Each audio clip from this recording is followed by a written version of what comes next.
Ashes to ashes, dust to dust. We have nothing more than dust, and to the dust we shall return.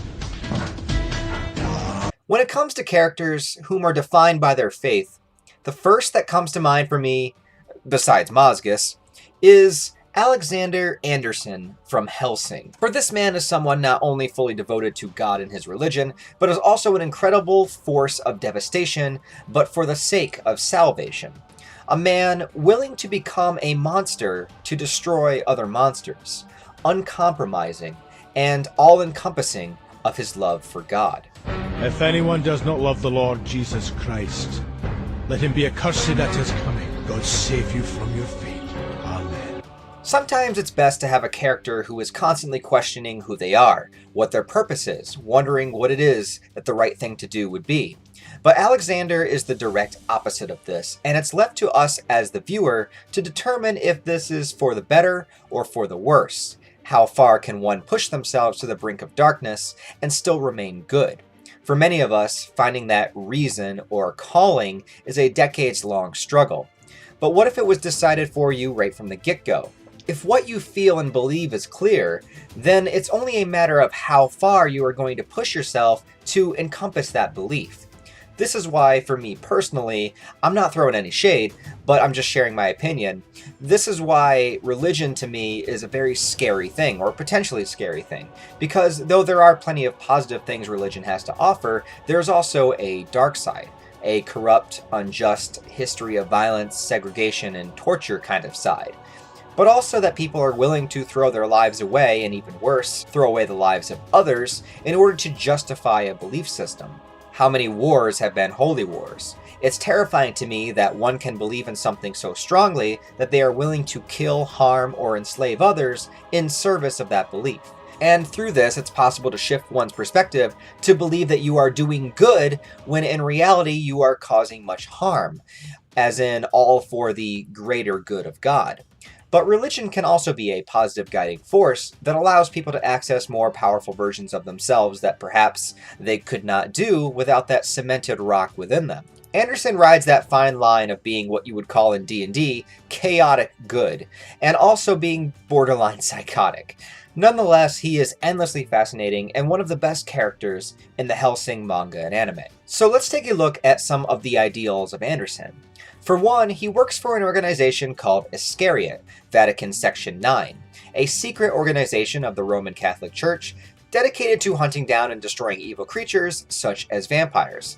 I've always loved the idea of them using the name Iscariot, for in Christian belief it was Judas Iscariot whom betrayed Jesus Christ and thus allowed the crucifixion to happen. To betray the Son of God and cause him to be executed, well, that's pretty horrible, right? And he's mostly regarded as a horrible person. But had Judas not betrayed Jesus, then the entire symbolism and crux of the belief of Christianity would not exist.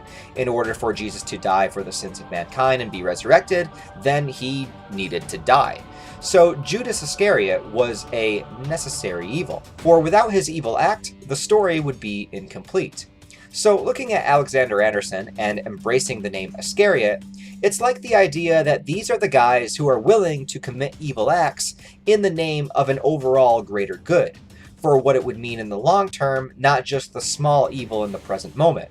It has to them justification, and it's benefited that the Iscariots are a secret organization, thus the actual church would not need to take any of the blame for any of the horrible acts that might happen because of them. Yes, Anderson believes himself to be justified in everything that he does. As I mentioned, he is basically chaotic good, slaying evil creatures, and whatever happens in that pursuit, he will just take the burden of being labeled the bad guy.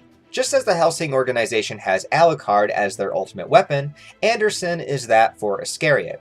And though he is human, one can arguably say that he checks every box of being a monster. He is genetically enhanced through some means that's not entirely explained, but the basic idea is he can now regenerate from practically anything, even being shot in the head. And he uses this ability, along with his own insanely powerful strength and speed and fighting prowess, to cut down everything in his path that he deems to be unholy. His signature weapons are bayonets, in which he wields multiple ones at the same time, able to throw them and fight with them like swords. They are also, of course, blessed and assumed to be made of silver, which works on evil creatures as well. With the combination of these weapons, his skills as a fighter, and his regeneration, it puts him at a level that is almost equal to Alucard himself. Alucard being the most powerful vampire to exist, like, ever, and even though Alucard works for another organization that hunts monsters, Anderson's faith deems not only Alucard to be unholy, thus he must be slain, but the entire Hellsing organization does not follow the Roman Catholic faith and are subject to that judgment as well. We are the soldiers of Iscariot. We are the instruments of God's wrath on earth. Together we march in lockstep to shatter the dreams of the unrighteous and unholy. So this is the first indication that Anderson's faith, being his greatest ally, is also his greatest enemy. Instead of understanding Hellsing and Iscariot have a common goal, it's the minor differences in faith that makes Anderson view them as enemies, putting his faith over the individualism of the Hellsing members and their goals to eradicate evil as well. He vows himself Alucard's ultimate enemy, and throughout the series, even during a Nazi monster invasion of London, Alucard is still a vampire and still must die. Slay evil no matter the cost. Anderson puts his own full individualism to the side in the pursuit of fulfilling his duties of faith. Even though he is a man with crazy regenerative capabilities, he is not concerned with his own longevity or using his strength for any kind of personal gain. And this is how you can sort of see an admirable quality in him at the same time as an intensely dangerous one. How fascinating is it that Anderson does not give in to his primal desires as a human and can fully devote himself to living a life that requires constant battle. Not to say he doesn't enjoy what he does, he certainly does, but he's not doing it for any kind of personal benefit or reward. He's placing himself on a sacrificial platter in order to lay down every ounce of energy inside of him for the Lord. To him, killing Alucard would be the utmost indication that he has fulfilled his duties to the Church. That by taking down the most powerful and legendary vampire, he could rest easy knowing that he lived his life with a true purpose.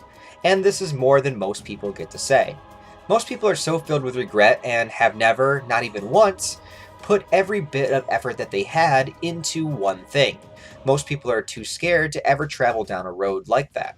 They play it safe. But Anderson had not had to question any of it. He never wondered if what he was doing was the right thing. He had that divine justification on his side, which is exactly the double-edged sword of religion.